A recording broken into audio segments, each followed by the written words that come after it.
Hello students, welcome back. आज की इस क्लास में हम क्लास 10th का चैप्टर 6 ट्राइंगल्स की सारी थ्योरम्स डिस्कस करेंगे। हमारी आज की ये वीडियो बहुत ज्यादा इंपॉर्टेंट है क्योंकि इस चैप्टर में से एक थ्योरम 100% पेपर में आती ही आती है अगर हम पुराना पैटर्न को ऑब्जर्व करते हैं। तो इसलिए छोटी सी वीडियो है ये, इसमें हमारी थोड़ी सी थ्योरम्स हैं, उसको अगर आप ढंग से समझ लेते हैं तो आपके 4 मार्क्स इजीली सिक्योर हो जाते हैं।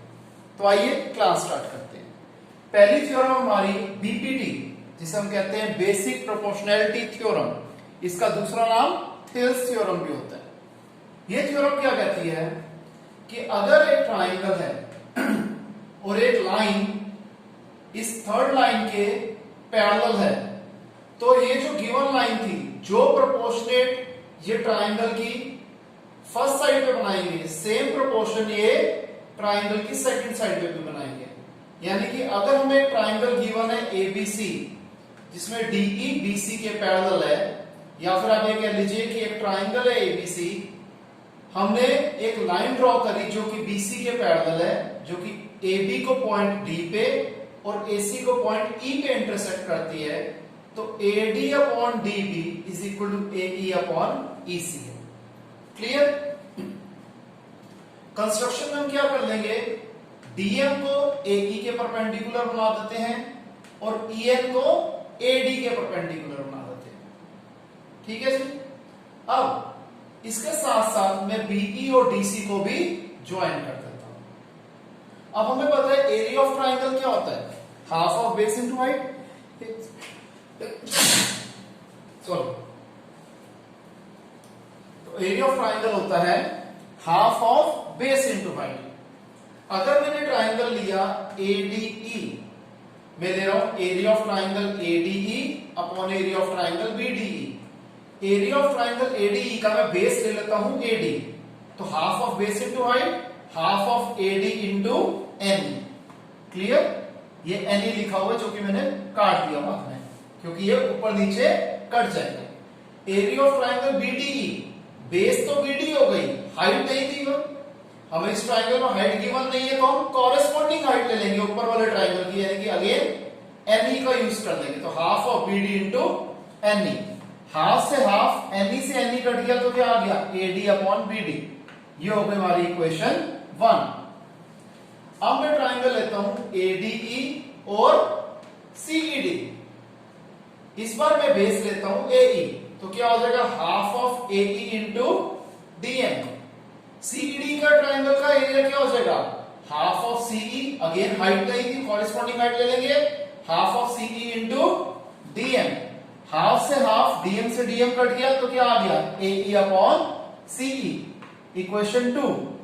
अब हमें क्या पता है कि एरिया ऑफ ट्राइंगल BDE और area of triangle CED equal है। क्यों? हमने क्लास 9th में प्रॉपर्टी करी थी कि triangles of the same base and between same parallel lines are equal in area. तो ये जो ट्राइंगल है BDE और CED, सेम बेस DE पे है और सेम पैरेलल लाइंस DE और BC के बीच में है, तो इसलिए इन दोनों का एरिया भी इक्वल है। ये हो गई इक्वेशन 3। अब इक्वेशन 1 2 3 से हमें क्या मिल रहा है, triangle, area of triangle ADE, area of triangle AD, ये तो ऑलरेडी इक्वल थे। एरिया ऑफ ट्राइंगल BDE और एरिया ऑफ ट्राइंगल CED हमें पता है, प्रूफ हो गया, हमने उसकी क्लैरिफिकेशन भी दे दी।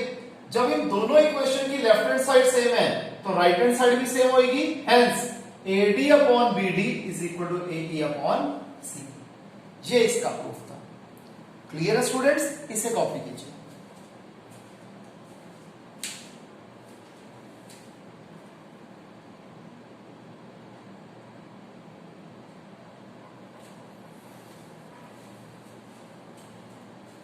तो स्टूडेंट्स, हमारी जो नेक्स्ट थ्योरम है जिसका प्रूफ आ जाता है वो है थ्योरम 6.6। ये थ्योरम क्या कहती है, the ratio of areas of two similar triangle is equal to the square of the ratio of their corresponding sides. यानी कि अगर हमें दो ट्राइंगल दिए रखे हैं ABC और PQR, इस तरीके से कि ट्राइंगल एबीसी सिमिलर है ट्राइंगल पीक्यूआर के, तो हमें क्या प्रूफ करना है कि area of triangle ABC upon area of triangle PQR किसके बराबर है, स्क्वायर ऑफ कॉरेस्पॉन्डिंग साइड्स के बराबर है। तो AB अपॉन PQ का whole square, BC upon QR का होल स्क्वायर और AC अपॉन PR का होल स्क्वायर। क्लियर। कंस्ट्रक्शन क्या कर देते हैं हम, AM को BC के परपेंडिकुलर ड्रॉ कर देते हैं और PN को QR के परपेंडिकुलर ड्रॉ कर देते हैं इजीली। सबसे पहले area of triangle ABC upon area of triangle PQR क्या हो जाएगा, एरिया ऑफ ट्राइंगल होता है half of base into height, तो half of BC into AM, और PQR का एरिया क्या हो जाएगा, half of QR into PM। Half से हाफ कट गया तो BC into AM upon QR into PM। ये हो गई हमारी इक्वेशन 1। अब मैंने ट्राइंगल लिए ABM और PQN। सबसे पहले एंगल B और एंगल Q बराबर है, क्यों, क्योंकि ट्राइंगल ABC और ट्राइंगल PQR सिमिलर थे, तो एंगल B और एंगल Q बराबर है, corresponding angle of similar triangles are equal. अगर दो ट्राइंगल सिमिलर होते हैं तो उनके कॉरेस्पॉन्डिंग एंगल बराबर होते हैं। कॉरेस्पॉन्डिंग एंगल यहां पैरेलल लाइंस वाले नहीं है, क्या है ये भी समझ लीजिए कि अगर मैं ले रहा हूं ट्राइंगल ABC सिमिलर है ट्राइंगल XYZ के, तो एंगल A एंगल X के बराबर होगा, एंगल B एंगल Y के बराबर होगा, यानी कि फर्स्ट एंगल के, सेकंड एंगल के और थर्ड एंगल के। Angle C is equal to angle Z होगा। This is called corresponding angles. ये कॉरेस्पॉन्डिंग एंगल्स है हमारे सिमिलैरिटी के कॉन्टेक्स्ट में। और इसके साथ साथ अगर दो ट्राइंगल सिमिलर होते हैं तो उनकी साइड्स भी प्रोपोर्शनेट होती हैं, यानी कि AB अपॉन XY किसके बराबर होगा, BC अपॉन YZ और AC अपॉन XZ के। ये दो चीजें हैं जो आपको सिमिलैरिटी की ध्यान रखनी है कि अगर दो ट्राइंगल्स सिमिलर है तो कॉरेस्पॉन्डिंग एंगल इक्वल्स होंगे और साइड्स प्रोपोर्शनेट होगी। जरूरी नहीं है साइड्स इक्वल हो, साइड्स प्रोपोर्शनेट भी हो सकती है। क्लियर। आइए आगे बढ़ते हैं। अब जैसे मैं कह रहा था कि ये दोनों ट्राइंगल हमने कंसीडर कर रहे ABM और PQN। Angle B is equal to angle Q। Reason, because triangle ABC और ट्राइंगल PQR सिमिलर थे, तो एंगल B और एंगल Q इक्वल है, corresponding angles of similar triangles are equal. फिर angle M is equal to angle N, each 90 degree. तो double A similarity से दोनों triangles similar हो गए। जब ये दोनों ट्राइंगल सिमिलर हो गए तो साइड्स प्रोपोर्शनेट होगी, तो AM upon PN is equal to AB upon PQ। Reason वही, साइड्स आर प्रोपोर्शनेट। आप चाहे तो यहां लिख भी सकते हैं।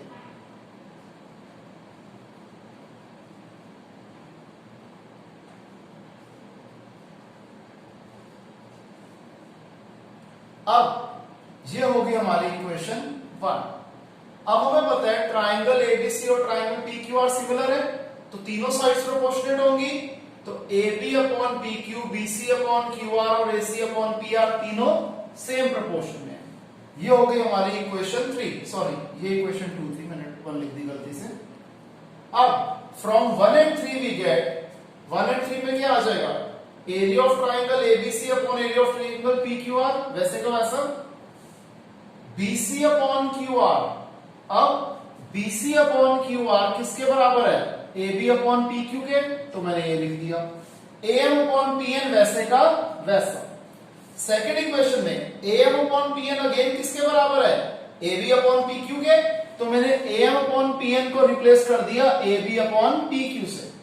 AB into AB, PQ into PQ, यानी कि AB square upon PQ square, that is AB upon PQ का होल स्क्वायर।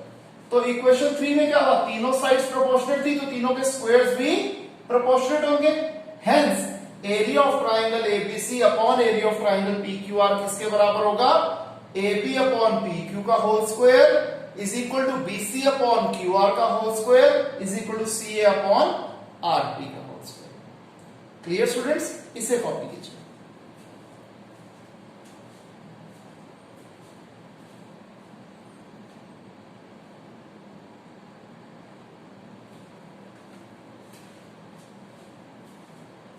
तो नेक्स्ट थ्योरम जो हमारे पास आती है स्टूडेंट्स वो है थ्योरम 6.8 जो कि है पाइथागोरस थ्योरम। मैं ये थ्योरम कराने से पहले आपको कुछ चीजें क्लियर करना चाहूंगा, क्योंकि बच्चे थ्योरम तो कर लेते हैं, एट टाइम्स उन्हें कंफ्यूजन हो जाती है बाद में स्टेटमेंट पढ़ के कि ये पाइथागोरस थ्योरम है या कन्वर्स ऑफ पाइथागोरस थ्योरम है।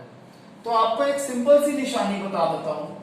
अगर स्टार्टिंग में दिया हो इन अ राइट ट्रायंगल, अगर स्टार्टिंग में इन अ राइट ट्रायंगल दिया हो तो ये होती है पाइथागोरस थ्योरम।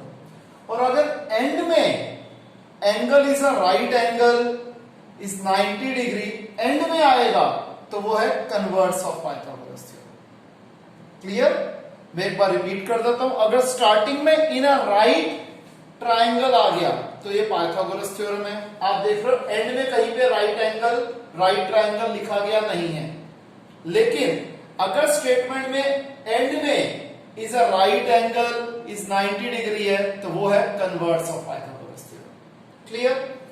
दूसरी चीज जो बतानी है वो है प्रॉपर्टी ऑफ राइट ट्रायंगल्स।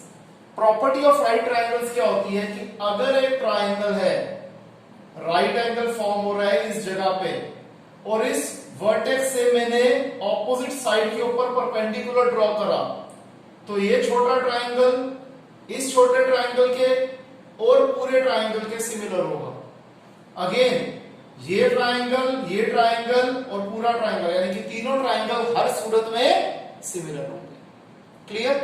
तो आइए स्टार्ट करते हैं। पाइथागोरस थ्योरम है, क्या बोलती है थ्योरम कि in a right triangle the square of the hypotenuse is equal to the sum of the square of other two sides. ये आपने क्लास 7th 8th 9th हर बार यूज करी है, इस बार हम इसका प्रूफ कर रहे हैं। हमें एक ट्रायंगल दिया हुआ एबीसी जिसका राइट एंगल फॉर्म हो रहा है बी पे।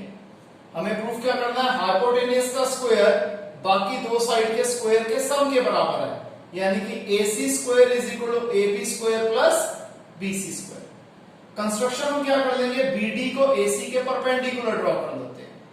सबसे पहले हमें पता है ट्रायंगल ADB और ट्रायंगल ABC सिमिलर है, क्यों, प्रॉपर्टी ऑफ राइट ट्रायंगल्स जो कि अभी आपको एक्सप्लेन की गई थी। अब जब दो ट्रायंगल सिमिलर हैं तो साइड्स प्रोपोर्शनल होती हैं। प्रोपोर्शनल बोलो प्रोपोर्शनल बोलो एक ही बात है। तो AD upon AB is equal to AB upon AC। Cross multiply कर लें, AD into AC is equal to AB square. ये हमारी इक्वेशन 1 हो गई। इसी तरीके से ट्रायंगल BDC और ट्रायंगल ABC भी सिमिलर है, क्यों, प्रॉपर्टी ऑफ राइट ट्रायंगल्स, इसकी साइड्स भी प्रोपोर्शनेट होंगी। तो CD upon BC is equal to BC upon AC। Again cross multiply, CD into AC is equal to BC into BC that is BC square. ये हो गई हमारी equation 2। अब इन दोनों इक्वेशन को ऐड कर दो, AD into AC plus CD into AC is equal to AB square plus BC square. अब AC कॉमन आ रहा है, यहां बचा AD प्लस यहां बचा CD। राइट हैंड साइड वैसी की वैसी, AC वैसे का वैसा, AD प्लस CD क्या है, अगेन AC है, राइट साइड अगेन वैसी की वैसी, AC into AC AC square. AC square किसके बराबर है, AB square plus BC square. यही हमें प्रूफ करना था। क्लियर है स्टूडेंट्स, इसे कॉपी कीजिए।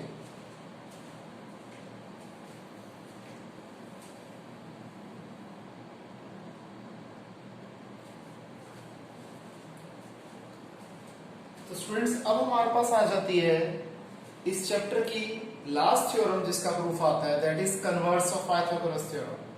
अभी मैंने आपको जैसे बताया था कि कन्वर्स ऑफ पाइथागोरस थ्योरम की निशानी क्या होती है कि लास्ट में एंड में लिखा होगा राइट एंगल, और यहां पर स्टार्टिंग में इनर ट्रायंगल है, जबकि पाइथागोरस थ्योरम में राइट ट्रायंगल था। तो यही निशानी होती है ताकि कंफ्यूजन हो जाए। वैसे तो बहुत कम बच्चे ऐसे होते हैं, थोड़े से पजल हो जाते हैं, बट स्टिल हमने हर स्टूडेंट का ध्यान रखना होता है कि कोई स्टूडेंट भी बिल्कुल भी कंफ्यूज ना हो जाए। तो इसमें क्या है कहते हैं अगर एक ट्राइंगल में एक साइड का स्क्वायर बाकी दो साइड के स्क्वायर के सम के बराबर है, तो प्रूफ क्या करना है कि जो सबसे बड़ी साइड थी उसके ऑपोजिट जो एंगल है वो एक राइट एंगल है। यानी कि हमें एक ट्राइंगल दिया हुआ है एबीसी, जिसमें एसी स्क्वायर किसके बराबर है, AB square plus BC square के सम के बराबर है। यानी कि एसी स्क्वायर किसके बराबर है, AB square plus BC square. हमें प्रूफ करना है एंगल बी 90 डिग्री। कंस्ट्रक्शन क्या कर लेते हैं, एक ट्राइंगल बना लेते हैं पी क्यू आर, जिसका राइट एंगल फॉर्म हो रहा है क्यू पे, और ए बी के बराबर है पी क्यू और बीसी के बराबर है क्यू आर। ठीक है जी। अब सबसे पहले हमने लिया ट्राइंगल पी क्यू आर, यहां 90 डिग्री का एंगल है, तो P R square is equal to P Q square plus Q R square, that is using Pythagoras theorem. P R square वैसे का वैसा, पी क्यू किसके बराबर था, ए बी के, पी क्यू को मैंने रिप्लेस कर दिया ए बी से, तो पी क्यू स्क्वायर की जगह A B square, Q R square की जगह आ जाएगा बीसी स्क्वायर, क्योंकि क्यू आर बीसी के बराबर था। ये हो गई इक्वेशन 1। अब हमें गिवन क्या है कि AC square is equal to AB square plus BC square, ये हमारी हो गई इक्वेशन 2। अब जब दोनों इक्वेशन की राइट हैंड साइड इक्वल है तो लेफ्ट हैंड साइड भी इक्वल होगी, तो PR स्क्वायर AC स्क्वायर के बराबर हो गया, दैट इज PR और AC इक्वल हो गया। यहां तक क्लियर है? आगे देखिए, फिर हमने ट्राइंगल कंसीडर करें ABC और PQR। AB और PQ बराबर है बाय कंस्ट्रक्शन, BC और QR बराबर है बाय कंस्ट्रक्शन, और AC और PR को हमने अभी अभी प्रूफ करा है। तो ट्रिपल एस कॉन्ग्रुएंसी से, ध्यान रखना सिमिलैरिटी नहीं, कॉन्ग्रुएंसी से दोनों ट्राइंगल कॉन्ग्रुएंट हो गए। तो एंगल B एंगल Q के बराबर है CPCT। CPCT क्या होती थी, corresponding part of congruent triangles. अब एंगल Q 90 डिग्री है by construction, hence angle B भी आएगा 90 डिग्री, जो कि हमें प्रूफ करना था। तो क्लियर है स्टूडेंट्स? इसे कॉपी कीजिए। आज की क्लास हम यहीं पे वाइंड ऑफ करते हैं। Okay bye, take care.